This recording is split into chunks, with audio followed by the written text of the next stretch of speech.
오늘은 빌립보서 말씀 그 두 번째 시간으로 1장 12절로 21절까지의 말씀을 통해 주시는 은혜를 전하겠습니다.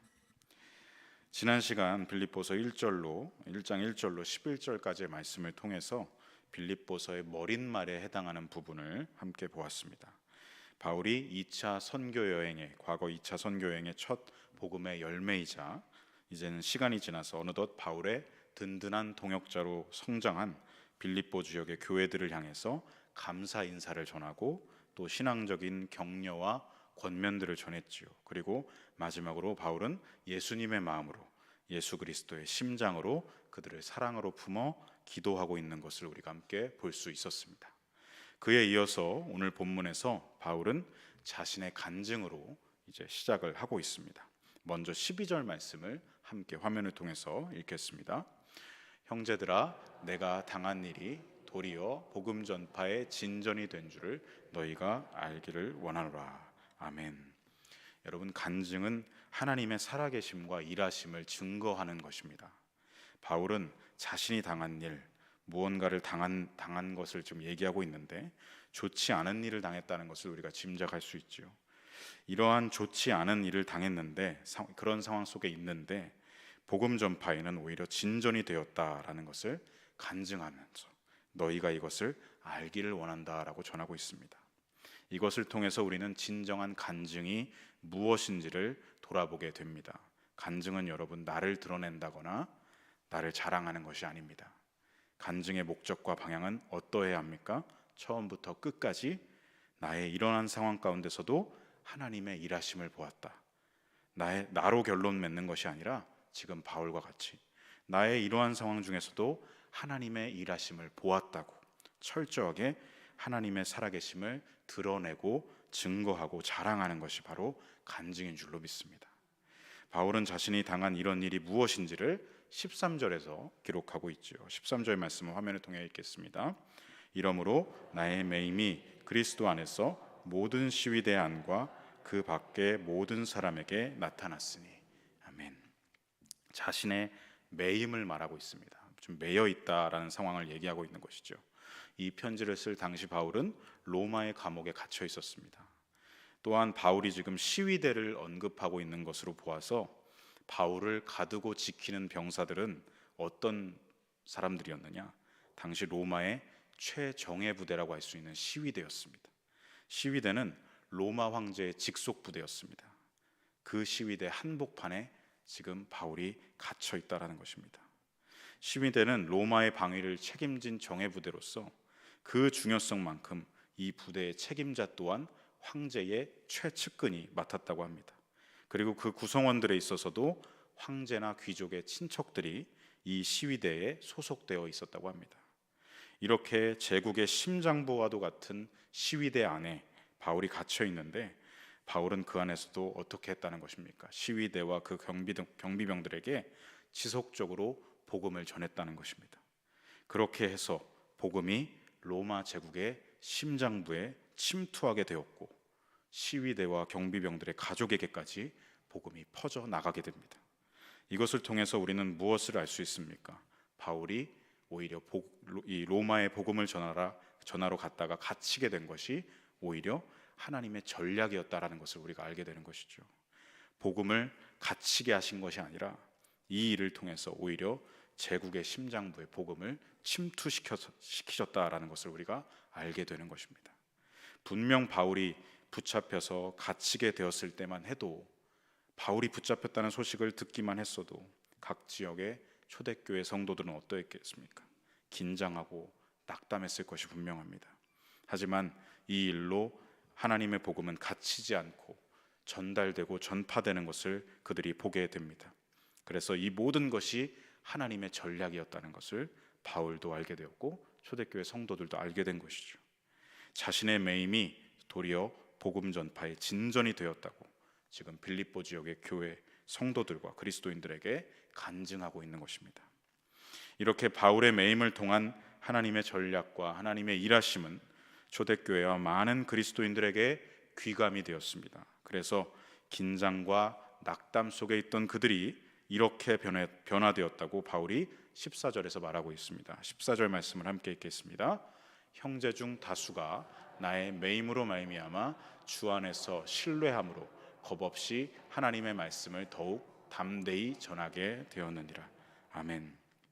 감옥에 갇혀서도 바울이 담대하게 복음을 전하고 또 그 복음이 제국의 심장부에서 퍼져나가는 것을, 이 하나님의 역사를 본 많은 그리스도인들이 어떻게 되었다는 것입니까? 더 큰 믿음과 담력을 얻게 되었다는 것입니다. 그리고 그들도 바울과 같이 담대한 복음의 투사들이 되었다라는 것을 이야기하고 있는 것입니다.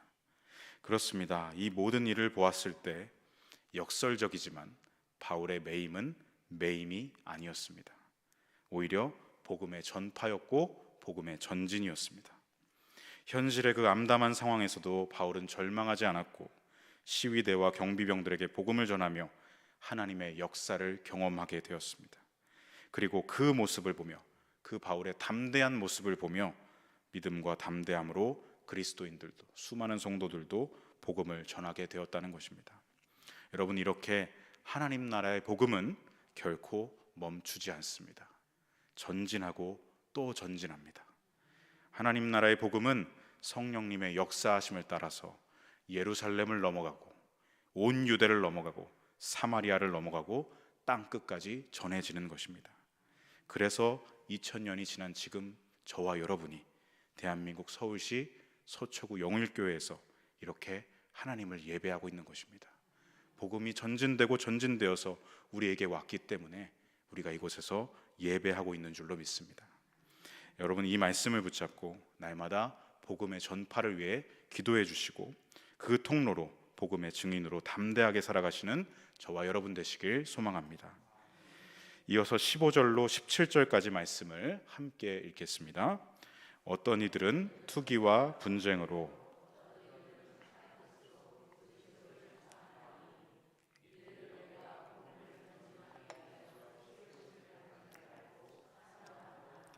그들은 나의 매임에 괴로움을 더하게 할 줄로 생각하여 순수하지 못하게 다툼으로 그리스도를 전파하느니라. 아멘. 12절로 14절까지 말씀에서 바울은 자신의 매임 중에도 전파되는 복음을 이야기하고 있다면, 지금 15절로 17절까지 말씀에서는 추가적으로 이러한 경우마저도 복음은 전파되고 있다라는 것을 이야기하고 있습니다. 그 경우는 어떠한 것이냐면 복음을 전하는 사람들의 태도를 이야기하는데, 사람들의 마음이, 복음을 전하는 사람들의 마음이, 그 동기가 저마다 다 다르다라는 것을 이야기합니다. 착한 뜻으로, 정말 순수한 마음으로, 사랑의 마음으로 복음을 전하는 사람들이 있는가 하면 그 반대인 사람들, 시기와 질투심으로, 다툼으로 복음을 전하는 사람들도 있다라고 이야기를 하죠. 이 시기와 다툼의 마음으로 복음을 전한 사람들은 바로 바울을 시기하던 사람들이었습니다. 이들은 바울이 보이는 그 맺어내는 복음의 열매들에 대해서 시기심을 가지고 경쟁심을 가진 이들이었습니다. 그래서 바울이 감옥에 갇혔다는 이야기를 듣고 그 틈을 타서 어떻게 했냐면 자신들의 복음의 이 성과들을, 열매들을 거두고자 했죠. 심지어는 바울이 섬기던 사역지를 침범하기까지 했습니다. 즉 바울만이 복음의 사도냐라는 마음을 가지고, 그 질투의 마음을 가지고 그가 가졌던 명성과 영예를 자기들이 갖고 싶었던 것이죠. 이것은 분명 17절의 말씀처럼 순수하지 못한 마음의 동기였습니다. 하지만 바울은 이 소식을 듣고도 감옥에서 동요하지 않았습니다. 그들을 미워하지도 않았고 그들을 증오하지도 않았습니다. 바울은 감옥에서 이러한 일들이 사역지에서 일어나고 있다는 소식을 들었고, 그런 경우에 대해서도 이렇게 지금 고백하고 있는 것입니다. 18절 말씀입니다. 화면을 통해서 함께 읽겠습니다. 그러면 무엇이냐? 거칠애로 하나 참으로 하나 무슨 방도로 하든지 전파되는 것은 그리스도니 이로써 나는 기뻐하고 또한 기뻐하리라. 아멘.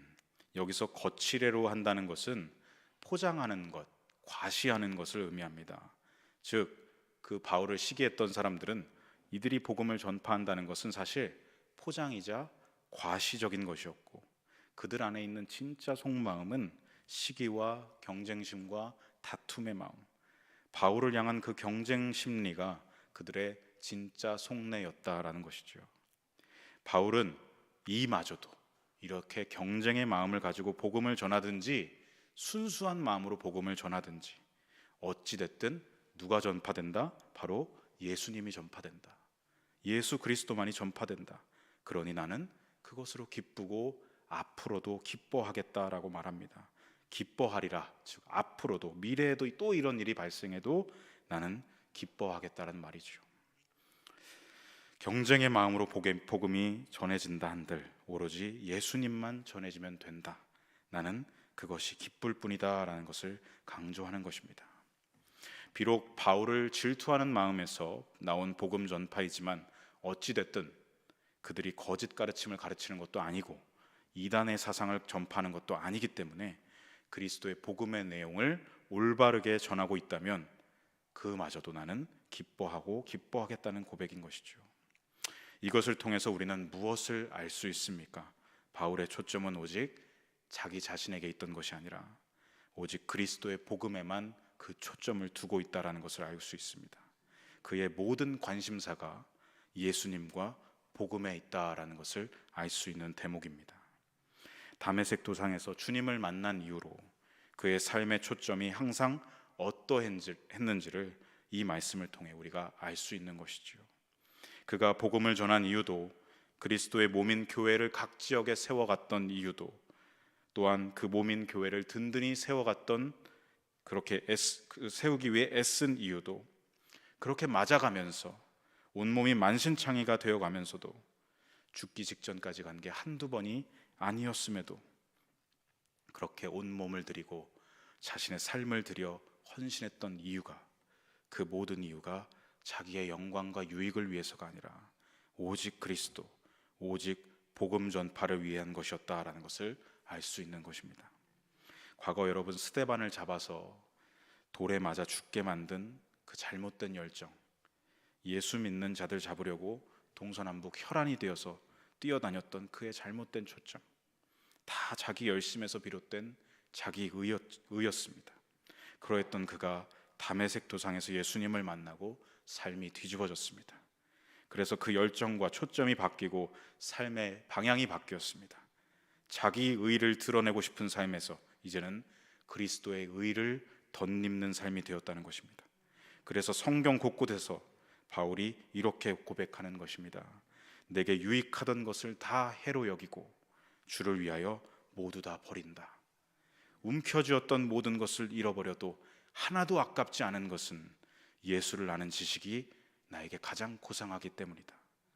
나는 항상 예수님 안에서 발견되고 싶다. 오직 표대를 향하여 앞에 계신 그리스도께로 나아간다라고 고백하는 것입니다. 바울은 회심 이후로 그 초점을 계속해서 잃지 않았습니다. 비록 지금 이 빌립보서를 쓰는 중에 그 육신이 너무나 노쇠하여져 있고 시력이 흐려져 있고 하도 맞아서 몸이 성하지 않음에도 불구하고 누군가 나를 질투해도 그 사역의 열매들을 다 가져가려고 해도 그런 건 나는 상관이 없다. 나는 오직 그리스도만 전파되면 이 복음만 전해진다면 그것으로 나는 기뻐하고 기뻐하겠다라는 것입니다. 성도 여러분, 우리도 바울과 같은 이 믿음의 고백으로 살아가야 할 줄로 믿습니다. 저와 여러분 모두 어떤 직분을 맡든 어떤 봉사를 하든 어떤 삶의 현장에서 자리를 맡고 있든 우리는 어떠한 존재로 살아가야 합니까? 바울과 같이 선교적 존재로 살아가야 할 줄로 믿습니다. 오직 그 모든 것이 우리 주 예수님을 위해서다. 오직 복음을 위해서다. 이 바울의 고백을 늘 기억하시길 소망합니다. 이어서 19절 말씀을 함께 읽겠습니다. 이것이 너희의 간구와 예수 그리스도의 성령의 도우심으로 나를 구원에 이르게 할 줄 아는 고로. 바울은 이것이 나를 구원에 이르게 할 줄 아는 고로라고 이야기하고 있습니다. 먼저 여기서 말하는 이것은 무엇이냐면 앞서 12절에서 말했던 자신의 매임으로 인해 도리어 복음의 전진이 이루어졌다라는 것을 말하는 것이죠. 나의 갇힘이 도리어 복음 전파의 전진이 되게 하셨듯이 이 역설적인 하나님의 일하심처럼 지금 자신이 당하는 이 현재의 고난도 결국 하나님은 구원에까지 이르게 하실 것이다 라고 고백하는 것입니다. 이 중에서 하나님의 일하심을 볼 수 있을 것이다 확신하는 고백인 것입니다. 게다가 빌립보 성도들이 함께 간구해 주고 있고 성령님이 도우시고 있으니 자신은 결국 구원에 이르게 될 것이다 라고 더욱 확신에 찬 고백으로 고백하고 있는 것이지요. 또한 여기서 말하고 있는 구원은 두 가지 의미로 우리가 볼 수 있습니다. 먼저 구원에 있어서 표면적인 의미가 있습니다. 이것은 바울 자신이 곧 가까운 미래에 감옥에서 석방될 것이다 라는 것을 의미합니다. 곧 감옥에서 풀려나서 다시 이전처럼 전도하는 전도자의 삶으로 나아가기를 바라고 있고 소망하고 있다는 것을 의미하는 것이죠. 그리고 또 하나의 의미가 있습니다. 이것이 가장 중요한 의미, 가장 궁극적인 의미입니다. 무엇이냐면 바로 자신의 영혼의 구원을 의미하는 것입니다. 바울이 지금 영적인 구원, 자신의 영혼의 구원을 소망하며 확신에 차서 고백하고 있다는 것이죠. 현재의 상황에서 석방되는 그런 벗어나는 것을 넘어서 궁극적인 구원, 그리스도의 날에 이루어질 완전한 구원을 의미하는 것입니다. 19절에서 이어지는 20절 말씀을 보시면 바울이 말하고 있는 이 구원의 의미가 어떠한 의미인지를 더 잘 알 수가 있습니다. 20절 말씀을 함께 읽겠습니다. 나의 간절한 기대와 소망을 따라 아무 일에든지 부끄러워하지 아니하고 지금도 전과 같이 온전히 담대하여 살든지 죽든지 내 몸에서 그리스도가 존귀하게 되게 하려 하나니. 바울 자신이 이제 곧 풀려나게 되는 그런 표면적인 구원을 바랬다면 이러한 고백이 나올 수가 없습니다. 바울은 궁극적인 구원, 곧 영혼의 구원을 바라보고 확신했기 때문에 담대함을 지금 고백할 수 있는 것이고, 살든지 죽든지라는 고백, 또한 죽는 것도 유익하다는 것을 고백하는 것입니다. 앞으로 이 감옥에서 풀려나든지 풀려나지 못하든지 설령 황제 앞에서 재판을 받고 죽음에 넘겨진다 한들 그러한 아무 일에든지 어떤 상황이 와도 나는 부끄러움이나 치욕을 느끼지 않을 것이다. 나는 온전히 담대할 것이다. 선포하는 것입니다. 여러분, 이것은 바울이 자기 쇠뇌를 하는 것이 아닙니다. 이것은 지금 바울의 자기 확신이라든지 자기 다짐이 아닙니다. 이것은 믿음의 고백이자 선포입니다. 왜냐하면 내가 살든지 죽든지 나의 삶을 통해서, 죽음을 통해서 그분이 존귀해지신다라고 고백, 나의 주 예수 그리스도께서 존귀해지시기 때문에 라는 고백을 보면서 우리는 알 수 있는 것이죠. 그는 믿음의 고백을 하고 있다는 것입니다. 저는 이 고백을 보면서 한번 상상해 보았습니다. 언젠가 로마 황제 앞에 서서 신문받고 재판을 받는 바울의 모습을 한번 그려보았습니다. 그의 모습이 어떠했을까? 전혀 부끄럽지 아니하고 전혀 치욕을 느끼지 아니하고 담대하게 그 신문과 재판을 받는 바울의 모습을 상상해 보았습니다. 그러면서 그 모습 속에서 저는 예수님의 모습을 보았습니다. 예수님이 어떠셨습니까? 붙잡히셔서 온갖 모욕과 치욕을 다 겪으셨습니다. 옷이 다 벗겨지셨고 징이 박힌 채찍에 수없이 맞으시면서 살이 다 뜯겨져 나가셨습니다. 네가 유대인의 왕이냐며 어디 한번 너를 구원해 보라고 그 십자가에서 내려와 보라고 희롱과 조롱을 당하셨습니다.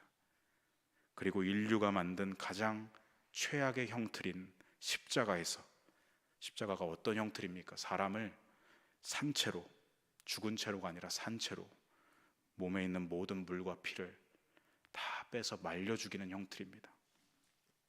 그 잔인한 형벌을 아무 죄가 없으신 그분이 감당하셨습니다. 하나님의 아들이 그 모진 수모를 당하셨습니다. 우리가 그 모습을 겉으로만 볼 때, 그것을 겉으로만 보면 어떻습니까? 고통스럽고 부끄럽고 치욕스럽습니다. 누구도 지고 싶지 않은 십자가, 누구도 가기 싫은 골고다 그 길, 오죽하면 여러분 구레네 시몬이 억지로 그 십자가를 지었겠습니까? 그런데 여러분, 예수님이 그 고난과 수모를 어떤 마음으로 감당하셨는지를 알고 계십니까? 세상 그 누가 봐도 가장 부끄러운 자리고 가장 수치스럽고 모진 그 자리인데, 세상 누구도 감당하고 싶지 않은 그 자리인데 예수님은 이 모진 일을 이러한 마음으로 감당하셨다라고 히브리서 기자가 이렇게 증언을 하고 있습니다. 히브리서 12장 2절 말씀을 화면을 통해 함께 읽겠습니다. 믿음의 주요 또 온전하게 하시는 이인 예수를 바라보자. 그는 그 앞에 있는 기쁨을 위하여 십자가를 참으사 부끄러움을 개의치 아니하시더니 하나님 보좌 우편에 앉으셨느니라. 아멘. 그 십자가를, 그 골고다 길을 아무도 지고 싶지 않고 아무도 가고 싶지 않은 그 부끄럽고 수치스러운 그 일을 예수님은 어떻게 하셨다고요? 전혀 개의치 않으셨다. 십자가를 참아내셨다. 왜 그러셨습니까? 그 앞에 있는 기쁨을 보았기 때문에, 그 기쁨 때문에 그러셨다는 것이죠. 도대체 그 앞에 있는 기쁨이 무엇이었길래 이렇게 하셨던 것일까요? 여기서 말하는 기쁨은 원어로 말하면 카라스입니다. 카라스의 원형은 카라인데 그 의미는 무엇이냐면 하나님이 주시는 기쁨을 말합니다. 하나님이 그 아들에게 주셨던 기쁨, 무엇입니까? 사명의 완성에서 오는 기쁨입니다. 예수님은 십자가 너머에 있는 사명의 완수, 바로 하나님 보좌 우편에 앉는 것이지요. 그런데 주님께서 그 보좌에 앉으셔서 무엇을 보시겠습니까? 죄 아래 있는 인생들이 십자가와 부활을 통해서 구원 얻는 것을 보시는 기쁨입니다. 그것을 보면서 기쁨을 느끼시고 우리의 구원을 보시는 그 기쁨, 하나님의 승리와 그 구원의 영광의 충만함으로 기뻐하시는 것입니다. 그 궁극적인 즐거움으로 인해서 부끄러움을 개의치 않으셨고 십자가를 참고 감당하셨다는 것입니다. 그러니 이제 우리는 바울이 오늘 본문에서 왜 이렇게 고백하는지를 알 수 있는 것이죠. 내 앞에 어떤 일이 온다 할지라도 나는 부끄러워하지 않는다. 지금도 전과 같이 온전히 담대하게 그 모든 일을, 그 복음의 일을 감당한다라고 고백하는 것입니다. 그렇게 할 수 있었던 이유는 정확하게 바울이 21절에서 고백하고 있습니다. 21절 말씀을 함께 읽겠습니다. 이는 내게 사는 것이 그리스도니 죽는 것도 유익함이라. 아멘. 바울 안에 사시는 분이 예수님이시기 때문에 히브리서 기자가 증언한 대로 그 앞에 있는 구원의 영광, 그 즐거움과 기쁨을 바라보신 예수님이 바울 안에서 사시기 때문에, 역사하시기 때문에 바울도 동일한 고백을 할 수밖에 없는 것입니다. 주께서 내 안에 사시니 죽는 것도 유익합니다. 우리가 여기서 오해하지 않아야 할 것은 죽는 것이 유익하다, 이 고백은 지금 바울이 죽기를 바라는 마음을 가지고 있다는 것이 아닙니다. 너무 지금 고통스러워서 죽는 게 낫겠다라는 말을 하는 것이 아닙니다. 바울은 이는 이제 더 이상 나는 살든지 죽든지는 관계가 없다라는 고백이죠. 살고 죽는 게 초점이 아니라는 것입니다. 바울 내 자신 안에 사시고 역사하시는 예수님과 같이 바울도 하나님의 영광에 초점을 맞추고 인류의 구원에 초점을 맞추고 하나님 나라에 초점을 맞추고 거기서 오는 기쁨과 즐거움이 나의 삶의 초점이고 목적이다라는 고백을 하고 있는 것입니다. 그리스도를 위해서 살고 그리스도를 위해서 죽는 자신의 존재 목적은 오직 하나님의 영광과 그리스도의 존귀함과 구원의 일에 있음을 고백하고 있는 것입니다.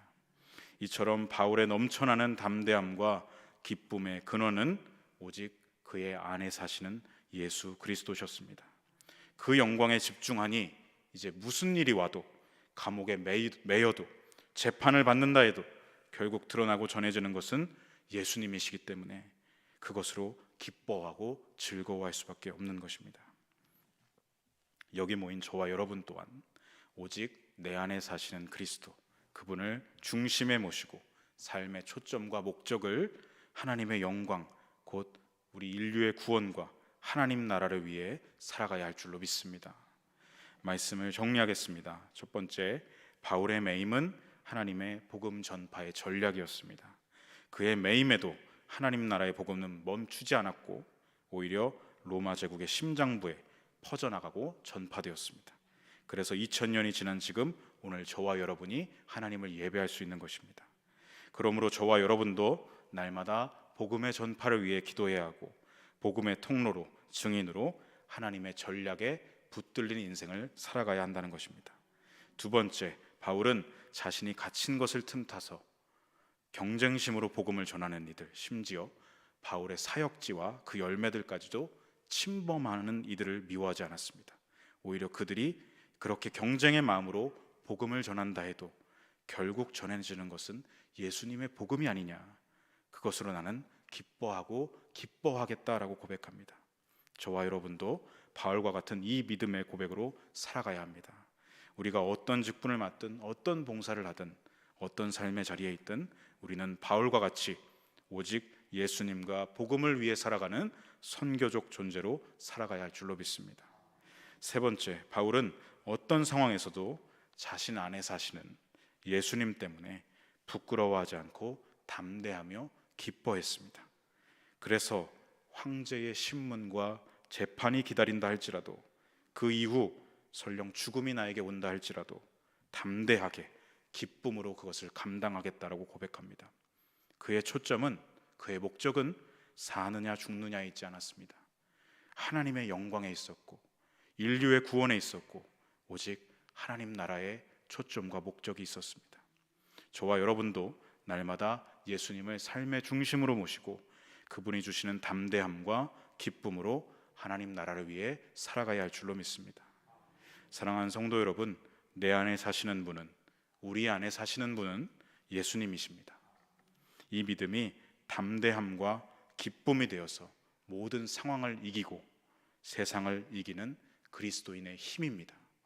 날마다 내 안에 사시는 예수님으로 그분이 주시는 넘치는 담대함과 기쁨의 승리로 나아가시는 저와 여러분의 삶이 되시기를 간절히 소망합니다. 아멘. 기도하겠습니다. 사랑의 주님, 하나님의 전략과 일하심은 너무나 오묘합니다. 바울의 매임을 통해서 오히려 복음을 전진시키시는 하나님의 역사를 보게 됩니다. 저희들도 모든 상황 속에서 하나님의 일하심은 멈추지 않는다는 것을, 여전히 선하심으로 일하고 있음을 믿음으로 바라보게 하시고 그 역사를 함께 경험하고 함께 동참하게 하여 주시옵소서. 예수님을 통해 변화된 선교적 존재로 매 순간 담대함과 기쁨으로 삶을 살아가게 하시고 사명을 감당할 수 있도록 붙잡아 주시옵소서. 내 안에 사시는 주님, 우리 안에 사시는 주님, 주님께서 담대함과 기쁨의 근원이 되심을 고백합니다. 날마다 복음과 하나님 나라를 위해 살아갈 때 담대함이 떨어지지 않도록, 기쁨이 마르지 않도록 넘치도록 살아 역사하여 주시옵소서. 모든 것을 감사드리며 우리 안에 담대함과 기쁨의 근원이 되시는 예수님의 이름으로 함께 기도드립니다. 아멘.